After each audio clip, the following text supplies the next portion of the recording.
무언가를 알고 그에 합당한 어떤 태도를 갖는 걸 가리킵니다. 기성에 대한 사전적 정의 안에도 대략 이런 뜻이 들어가 있기도 하고요. 무엇보다 우리가 대체로 그런 의미로 사용하고 있는 것 같다는 거죠. 따라서 우리가 누군가를 지성인이라고 호명할 때에 안내를 그는 시작하겠습니다. 마땅히 알아야 할 것을 알고 그 잠시 알매 후 합당한 태도를 보이는 게 아니라 이왕이면 이어서 표현되고 있는 실천으로까지 나아갈 수 GPS가 있는 사람입니다. 연결되었습니다. 그렇다면 지식인이라는 단어는 잠시 어떨까? 후 언덕마을 지성인과 크게 다르지는 방면으로 않지만 좀 더 좌회전입니다. 적극적인 의미가 부여되죠. 보통 1km 사람보다 대안경로 그리고 분기점이 지성인이라고 불릴 수 있습니다. 있는 이들보다도 더 알매 깊이가 한층 깊고 선도적일 뿐 아니라 그로 인해 사회적으로 특정한 역할과 책임이 주어지는 사람인 것 같습니다. 세계사적으로 보면 이런 의미의 지식인에 대한 사회적 기대의 구체적인 형태가 시대와 장소에 따라서 조금씩 달라지곤 했죠. 합리성의 기초로 둔 근대 사회의 혁명이 일어나던 시기에 지식인은 무지와 침묵을 강요하는 권력에 맞설 지적 역량과 도덕적 용기를 지닌 사람이었습니다. 드레피스 사건에서 나는 고발한다고 외쳤던 프랑스 작가 에밀 졸라가 대표적이라고 하겠습니다. 세계대전을 겪은 이후의 세상에서는 합리성을 가장한 과거의 유산이었던 전쟁, 식민주의와 같은 것들을 반대하고 더 인본주의적이며 더 반성적인 사회를 만드는 일에 앞장서는 사람이 지식인이었죠. 장폴 사르트르가 말했던 앙가주망, 즉 명확한 정치적 대안을 제시하고 사회 변혁에 참여하는 인물이었습니다. 그러다가 냉전이 끝난 이후로 세상에서 지식인은 기존의 보편적인 지위로부터 끌어내려져서 특정 영역 안으로 분절되고 맙니다. 한편으로는 기성제도의 원활한 작동을 위해 전문적인 조언을 하는 지식인, 다른 한편으로는 그런 기성제도들 속의 기득권과 부조리함을 비판하는 좀 더 전통적이긴 하지만 다소 축소된 의미에서의 지식인들이 병존했죠. 그저 기존 가치의 효율적인 성취에만 머물게 했던 이들도 있었지만 소수자운동, 환경운동, 평화운동 등과 같은 새로운 가치와 대안적 실천을 촉발하고 이끌었던 이들 역시 있었습니다. 그렇다면 지금 우리가 사는 세상 속의 지식인은 어떤 존재일까? 어쩌면 지식인이라는 단어 자체가 희미해지지 않았을까? 그래서 한편으로는 그저 전문가와 같은 용어가 쓰이고 다른 한편에서는 인플루언서와 같은 가볍디 가벼운 용어가 생긴 거겠죠. 세상이 너무나 복잡하고 어려워지고 빨리 바뀌어서 일 테고 그만큼 암과 사회적 책무를 결합하는 큰 사회적 기대를 한 인간 존재로서 감당한 일이 버거워진 것일지도 모르겠습니다. 또 한편 이런 세계사적인 흐름에서 크게 벗어나 있지는 않되 바로 이곳에 사는 우리만의 시간성과 공간성을 위해서 요청되었던 지식인 상도 있었습니다. 예컨대 개화기의 지식인은 계몽의 주체, 문명 전환의 중개자였죠. 선각자이자 300m 스승이자 언덕마을 도덕적 지도자였습니다. 방면으로 그러나 우회전입니다. 일제 강점기는 이어서 이들 지식인을 좌회전입니다. 두 가지 종류로 나눠버렸는데 이광수처럼 일제에 협력하거나 순응했던 지식인도 있었지만 신채호처럼 민족의식을 고취하고 일제에 저항했던 지식인도 있었죠. 해방 이후에는 우리나라가 건설해야 할 상이 무엇인가에 따라서 사회주의, 민족주의, 자유주의 지식인들이 백가쟁명했습니다. 하지만 그 뒤로 권위주의와 군사독재 같은 깊은 그들이 찾아왔고 그에 협력하는 소위 어용족 지식인이 활기를 쳤지만 다른 한편으로는 양심적 지식인들이 나서서 치열하게 저항했습니다.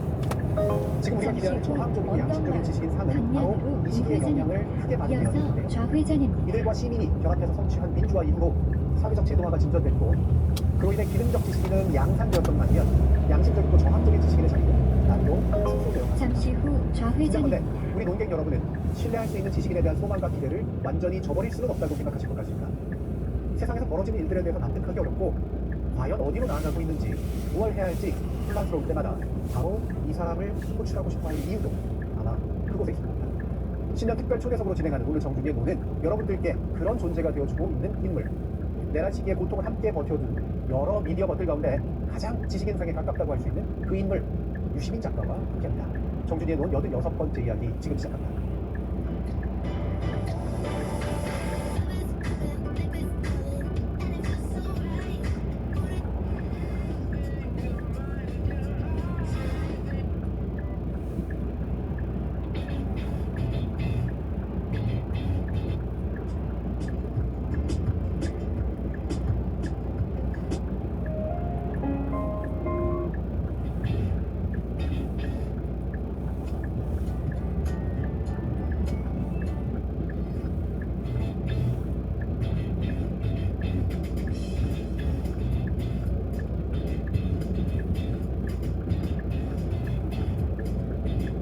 네, 유시민 작가님 제가 연말에 또 뵙다가 신년에 오셨는데 그때 상황이 이럴 줄 모르고 오신 거예요.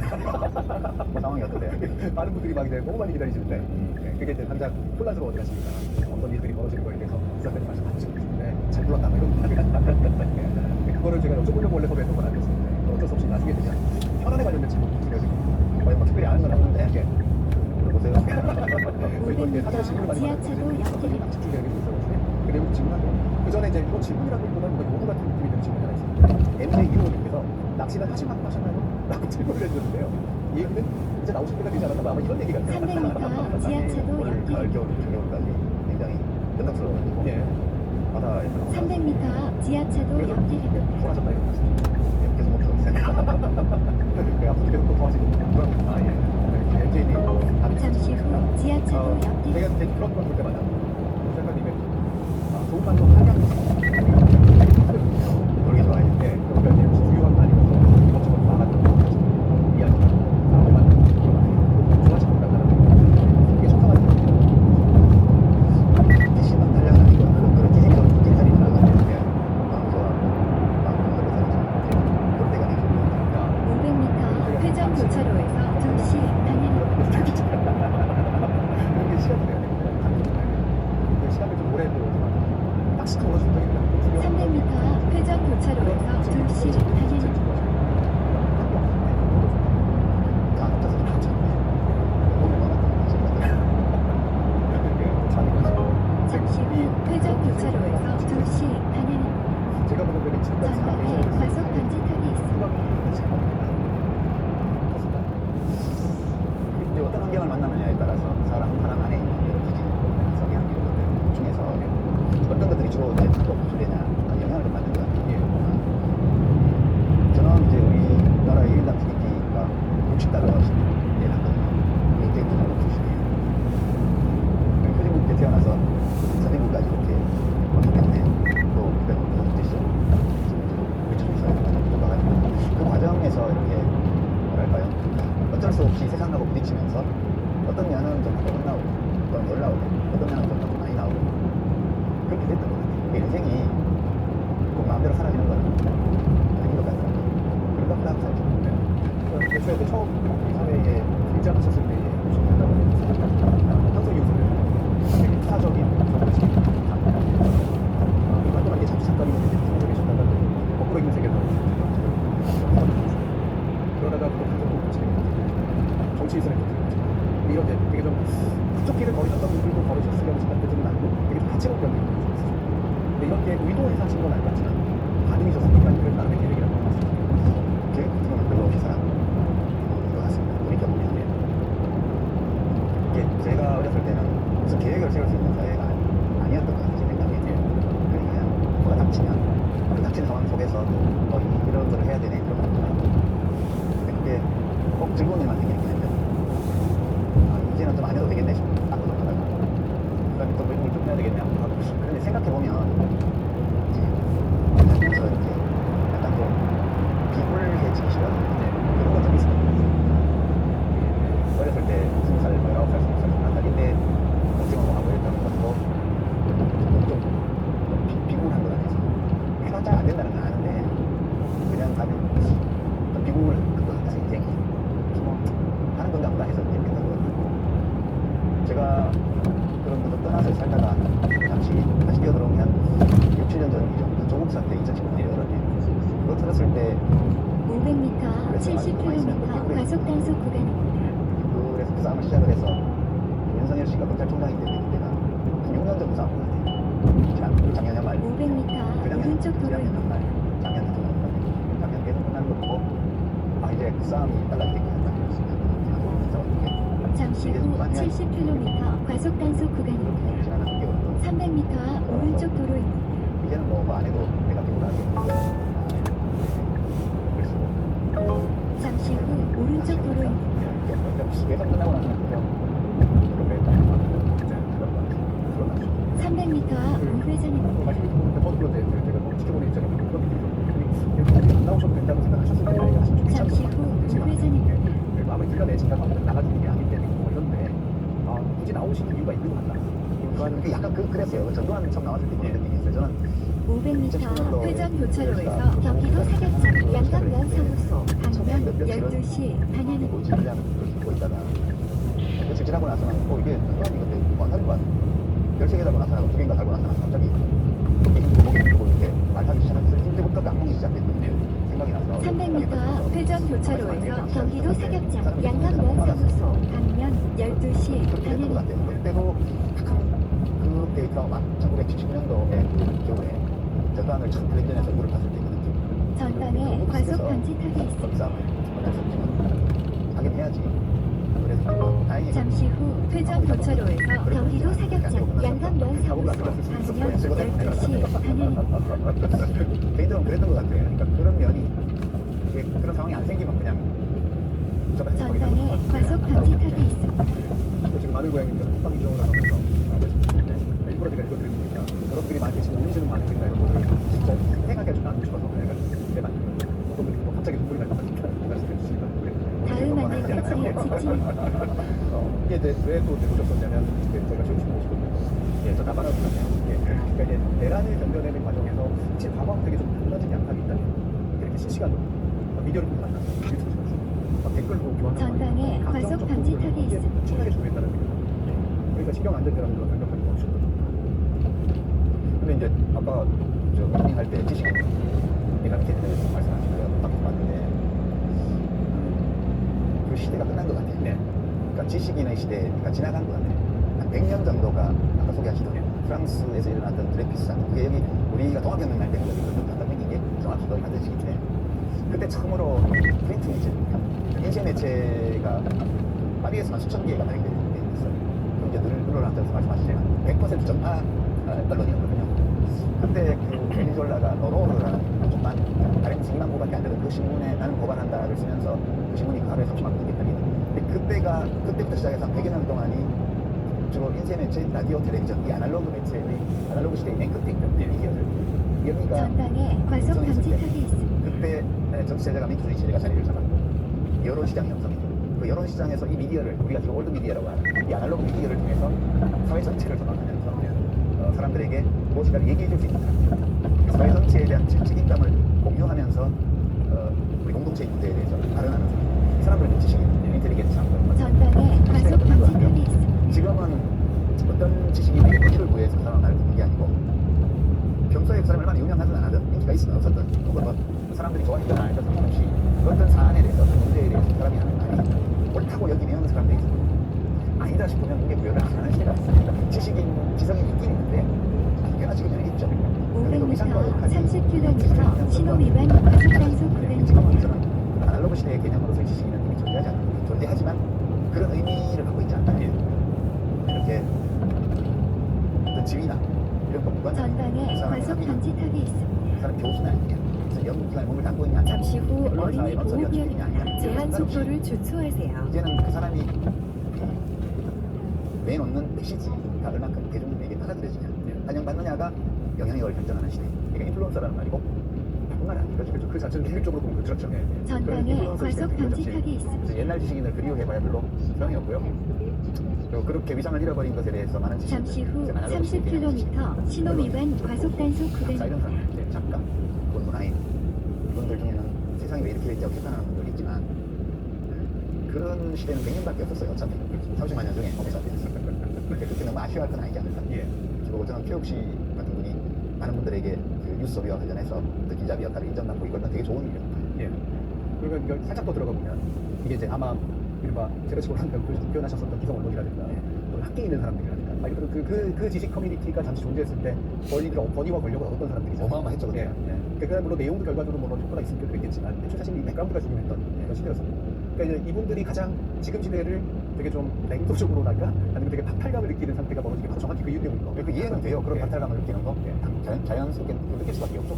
네. 근데 그렇다고 해서 뉴미디어를 저주하고 그 뉴미디어의 인플루언서들을 이 하는 말을 귀 기울여 듣는 대중들을 무슨 복세무민하는 사이비 교주한테 낚인 사람들 취급하는 이런 태도는 그 자기 만족적인 거죠. 그냥 자기 일기장이나 쓰면 될 얘기를 신문칼럼에 없어야 되잖아요. 그런 게 이제 중우 정치고 뭐 포퓰리즘이고 뭐 이제 선동가들에게 몰아다니고 편향적이고 이런 식으로 얘기하는 거 왜 다른 얘기할 게 없나? 라는 생각을 늘 하거든요. 그런 거 읽을 때마다. 심지어는 무슨 뭐 오늘 국민일보인가에 보니 보도된 건데 저는 뭐 누가 이렇게 게시판에 풀어놔서 봤는데 뭐 상위 1% 뭐 47개 그 유튜브 방송이 뭐 전체의 뭐 대부분을 차지하고 이러면서 그걸 독점 구조라고 그랬다. 아니 이렇게 확실한 무한경쟁자이라는 거는 우리 역사에서 처음 보는 거예요. 우리가 지금 유튜브 생태계는 완전 무한경쟁자예요. 독점은 유튜브가 하고 있는데 그 안에 유튜브 어디가 있냐? 그렇죠. 그 네트워크 그 운영자가 독점을 하고 있는 거지. 그 안에 프로그램 콘텐츠를 만드는 사람들은 완전 무한경쟁 속에 있는 거거든요. 그거를 뭐 독점이라고 우리가 화는 건 알겠어요. 화는 건 알겠는데 그렇게 화난다고 해서 그렇게 써봤자 소용이 없거든요.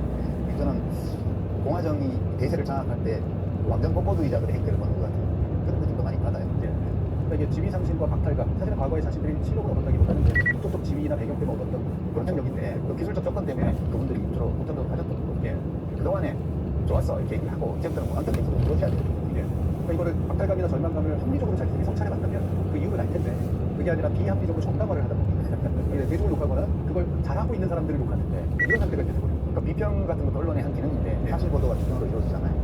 근데 그 정준영의 논의 제가 아는 논의 안에서는 무슨 지상파, 종편, 유튜브 통틀어서 가장 지적으로 품격 있는 비평 프로그램이었는데 내가 그래서 오늘 왜 나왔냐 하면 이런 품격 있는 비평 프로그램 다 나가고 싶어라는 생각을 하면서 그게 원래 나왔다고 했어요.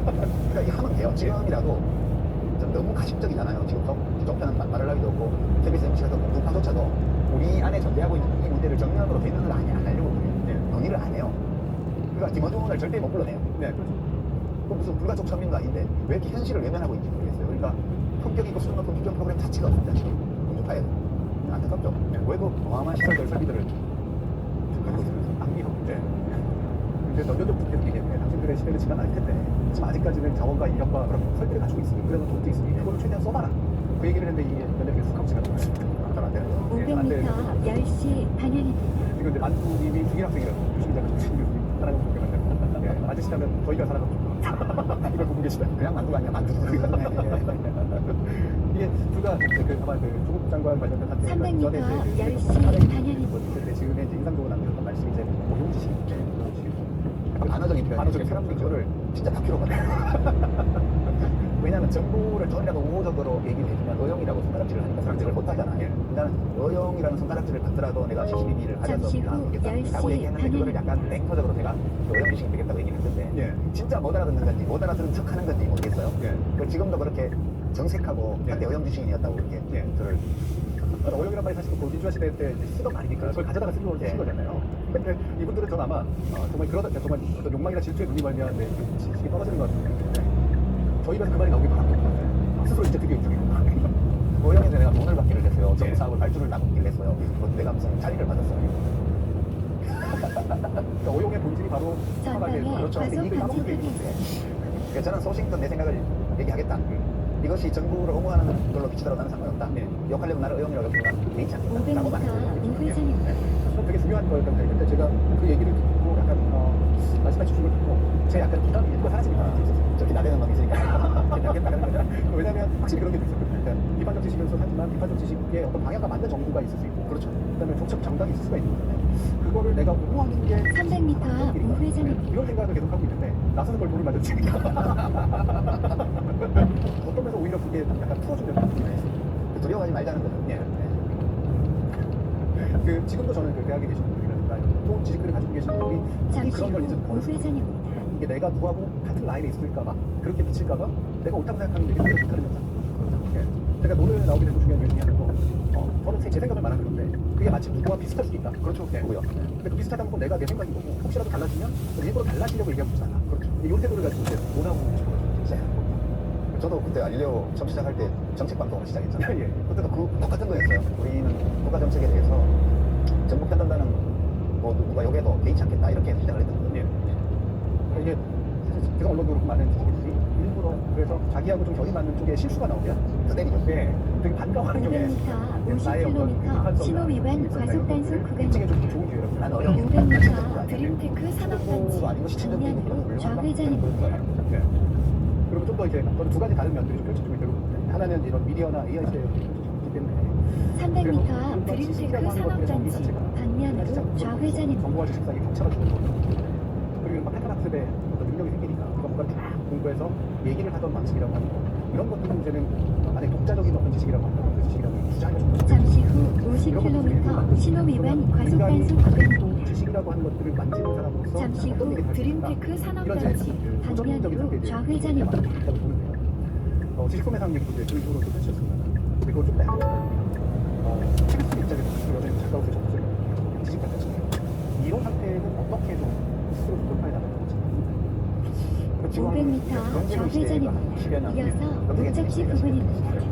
그러고 나서 구글 신이라고 구글 신한테 물어본 거 인사 얘기해 주는데 그거에서 지금은 AI 시대로 지금 넘어왔습니다. 한 10여 년 만에 대과. 그래서 AI 버전으로 아예 구글 같은 경우에는 검색을 하면 옆에 AI 버전을 붙여놔가지고 그렇죠. 굳이 안 물어봐도 지가 이거 갖고 와요. 제가 이거 보거든요. 보면 얘는 참 되게 아는 척하네.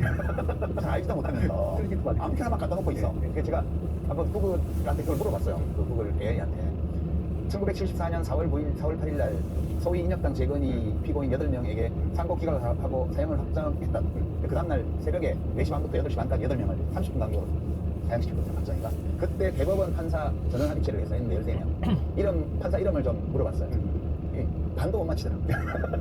저는 아날로그 인간이에요. 제가 대법원에 접속해가지고 대법관 재직 기관들을 다 찾아보고 확인을 해보니까 반도 안 맞더라고요. 아, 이게 아직은 아니구나. 근데 곧 이제 정확해지겠지라고 생각하는데 이제 이런 상황에서 지시라는 게 뭐지? 이제 저는 그렇게 생각하죠. 제가 윤석열 씨가 대통령이 될 때 했던 이제 선거 방송이 있었는데 전원책 변호사하고 같이 할 때 제가 그때 처음으로 300m 앞 윤석열 좌회전입니다. 후보가 대통령이 이어서 당선되면 목적지 나도 부근입니다. 이라고 나한테 질문해왔어요. 내 결론은 폭군이 될 위험이 있어. 폭군이 될 것 같아. 헌법을 파기할지도 몰라. 왜? 너무 똑똑하지 못하게. 똑똑하지 못하라고 생각하는데 너무 무지해. 그렇게 저는 사실 보고 생각해요. 야, 그거 자문해야 돼. 잠시 후 지식을 가진 좌회전입니다. 사람들 이어서 목적지 부근입니다. 내가 그 사람들이 가질 수 있는 어떤 질문 이거를 내가 나한테 던지고 그리고 사람들이 잘 찾아내지 못한 어떤 것을 내가 생각을 해서 뭔가 얘기해 줄 수 있을 때 그때 어떤 지식인으로서 역할을 할 수 있는 게 아닐까. 그 전에 지식인이 그냥 사람들이 물어보면 답을 주는 거였다면 검색 엔진과 인공지능의 시대 지식인은 내가 그 질문하는 사람이 돼가지고 그 사람의 눈높이에서 답을 찾아보는 거래. 그 과정에서 목적지 부근입니다. 데이터 안내를 종료합니다. 어떤 그 패러다임 이런 것들을 갖고 있습니다. 뭐라도 하라. 그게 저는 이제 지금 그나마 그래도 전통적인 지식인이 할 수 있는 역할이라는 그런 정도 아닙니까? 그것도 끝나가고 있지만 그래도 그런 생각하죠. 그것도 뭐 이렇게 전혀 안공불락까지는 아닌 영역이지만 아직 남은 영역이다. 그렇죠. 저도 이제 질문에 관련 책 수문제 그러면서 이제 그걸 했더니 주변에서는 흔히 이 문제를 맞추려면 조금 잘해야지. 그거 방법이야? 뭐 이렇게 이제 얘기를 했는데 제가 이제 나름